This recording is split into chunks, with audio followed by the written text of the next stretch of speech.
This is The Charm of Finches. It is almost moontide, and I am filled with the mischief of mice, hopping in the holy hills, mating and chirping in the night. While old and gray in the cubbies I call home, with the parliament of owls, I move slow, wise and hateful in my age. The wickedness of my female heart is baked in a crust with a murder of crows, their cleverness in my mouth from high branches. The charm I bless you with is of hummingbirds and finches, a stevial jewel of the honey. And in the ocean swimming, thighs flashing, I am a shining shiver of sharks, free and rogue to do my own solitary naturous bidding. But there is a softness in me, a cloaked little burrow, where I keep the down of rabbits, and nurse my leverets and thoughts and fawns, milk them to fatness of caudle and crush. I am a hen, a plump little mother, witchy vessel despite my quills, elegant, doughy, dripping sow, growled, hackled wife of instinct, wild Jenny, galloping cloud daughter of the sky, and the power is mine for to play. You are a visual artist. You create masks and puppets and sculptures. Yes. Well, you graduated from CalArts in 2008, I believe. Yes. And you work professionally in this field. I think it's called the physical special effects. Yeah, physical effects. You have worked in movies, also in this show called Robot Chicken. Yeah. In the Cartoon Network, is that right? Yes. Could you talk a little bit about your development as a poet? Yes. Well, that was probably really the thing that came first before anything else, because... Poetry first? Yeah. I had language before I had, art. And I was in love with words from the time I was little. My parents used to read to me every night. It was a thing. My mom and I had books. We would go through entire series of books, like Little House on the Prairie and Nancy Drew and Babysitter's Club, which is all kind of just like fluffy, but it was impactful. My older brother gave me a blank book for Christmas and was like, Chelsea, wrote a little inscription on the first page and was like, fill all of your poems, hopes, dreams, and desires in this book. And it felt so, I don't know what the word for it is, but like to have someone give me a book and be like, you can write a poem.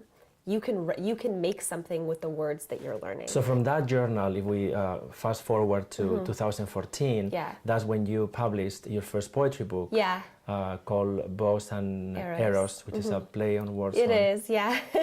How this, can you talk about how this book came to fruition? Yeah, it's something that I had been working on since probably 2008. Over the course of college, was taking a lot of creative writing classes and just deeply interested in poetry, and had a collection of a lot of poems that I wanted to share mainly with my family, to just like have them have a book of my poetry. I made a chapbook at home, like from my printer, by like scanning pages and printing them and then like gluing words, and like it's all kind of like hodgepodgey. And it's like I sewed the spine and everything.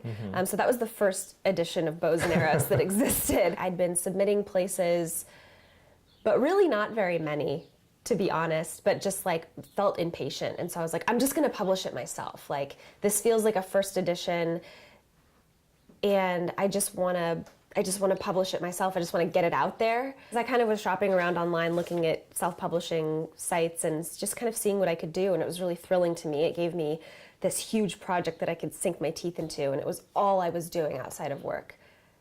If we go back to your universe as a visual artist, you have mentioned two painters, Leonora Carrington, and the other one is Remedios Varo. Both of them surrealist painters. Yeah. Do you have favorite poets or poets that inspire you? A poet that I absolutely love and I keep going back to all the time is always Robert Service, which is funny because his work is so different from mine. He writes these very like kind of, even though he's not American, he writes these very like American ballad poems that have a rhythm to them and a rhyme scheme, and I just love them. I don't know. You're attracted to that. I love it. Well, also I think it's nostalgic for me because that's what I grew up with my dad reading me. He would read Robert Service to me, and it just seemed so full of drama and like, you know, that really seemed like, to my young mind, without having exposure to all the different kinds of poetry, like art made with words. But I love Mary Oliver. I absolutely adore her work. I think she's so just like darkly intelligent, and and I love her subject matter. Nature is something that I constantly draw from for inspiration, so I relate to a lot of her work. But a lot of my favorite poets, I would say today, are a lot of the poets I surround myself with. Yeah, because you have like a little, like a community of yeah, of poets. there's a community here, you know, and I kind of, a few times here and there, I feel like I've fallen back from the poetry community just based on things that happen in my life. Like, it really ebbs and flows. And I had a hard 2011. I stopped going to readings. I stopped writing, kind of, and then one day I just ran into Jeremy Radin in the street outside my house, because he has like theater classes on Vermont here, and I went to high school with him, and so we were both like, "Hey, how are you?" And just kind of physically ran into him. We physically ran into him. And then poetry kind of ran into you again. Exactly. Your work as a visual artist has been described as whimsical, sweet, with a homemade feeling, and also you were talking about your first book that you kind of did yourself. Yeah. But at the same time, has been described as dark and creepy. Yeah. And I think these elements are also easy to find, or are evident in your poetry. Yeah. So I would agree with that. I hope. The blend of the dark and the sweet. Where do you feel more daring to explore this contrast between the sweet and the dark, in your visual art or in your poetry? I've tended to have like a strong, good reaction to my artwork, which has been something that I've done my entire life, but the poetry always seems so personal. So I think that that's where it feels more daring to express those things in my poetry. Yes, I agree with you. I think your poetry is more adventurous in this kind of dark universe. Yeah. There are a lot of creatures in your poems. I made a list. There are dogs, bees, spiders, cats, finches, mice, owls, ravens, hummingbirds, sharks, hens, deer, chickens, crickets, rabbits, flies, beetles, snails, horses, dolphins, coyotes, and other beasts. Where is this universe from? Oh wow, it's so crazy to hear it all All together. All together like that. It's like this tornado of animals. I love animals. And I just think they're so fascinating and unique and beautiful. And I think about the fact that we share this, I mean, this is like, I don't know how this is going to hurt, but like that we share this world with them, and that they're these creatures that exist that are different than other living things like plants or, you know, organisms. You know, they have eyes and they're very clearly emotive and have a full emotional life. And I think that that is attractive to me because they don't have the same language that they express themselves in that we do. And so I find it effective to express myself through animals. And then you modify them. I mean, in many of your masks, you take an animal and then you make a change, so it looks like the original wolf, but then with something else. Yeah, yeah. And then in your poems, there are many beasts that we don't really know exactly what they are. There is one poem. It's called something about demons, I believe. The besotted demons. Yes. So could you read a little bit of that poem? Sure. One time I was in the ocean, a white noodle in the black kelp. I was almost all water, I had been there so long. I had snails in my hair, and yes, my lips were blue. With scales and fangs I slipped from here to there, but soon a can floated by, and before I knew it, I was caught. There was a beast in the can, horns and nostrils, large glass eyes, long hair like a story, a head hardened from walls. He huffed a brackish mist from his nose, and I knew what he wanted. He sank his teeth into my nape. I clicked and hissed and acquiesced. I think in your poetry there are like two levels. One is reality, or the reality as we understand it, and then there is this fantasy world. Yeah. But what I like is there is a crack in both of them, in both levels, a crack or a little tunnel, and then your poems flip from one to the other.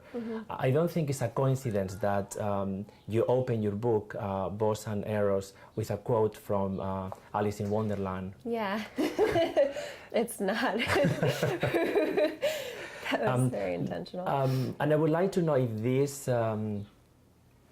this flipping from one world to the other one is connected to this idea of demon. I think you are very attracted to demon as this being that lives with the gods, but also with the human. Yeah. I was very attracted to that kind of dance between the two worlds.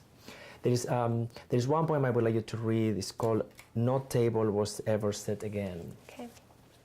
Could you talk a little bit about this poem? It's really just how we witness ourselves getting older in our lives and the standards that we hold ourselves to, and whether or not we've met our expectations or crossed certain thresholds. There's a lot of symbolism in this poem that I think is reminiscent of that. All night across my dreamscape, plates and cups were falling from high places. At first, it was just from shelves, a cacophony of shattering, beautiful things chipping. But upon stepping outside, I realized it was rain, and so natural was the slow descent of flowered flatware, no one paused in their hurry. They shuffled along beneath a lavender sky, checking their phones and their wallets. There I stood, still as a deer with my frozen neck, and I watched an endless horizon of slow crashing porcelain. It made the sound of a mammoth set of falls, of a train yard. It was then that I looked down at my ringless hands, clutched over the temple of my downy fane, and saw through my tissue where it was a dirt lot, condemned and bulldozed of purpose. And in one of the plates, as it slowly fell, my silent, screaming face reflected, gray and ancient hair, a hoary mouth and eyes no longer there. Thank you very much. Thank you.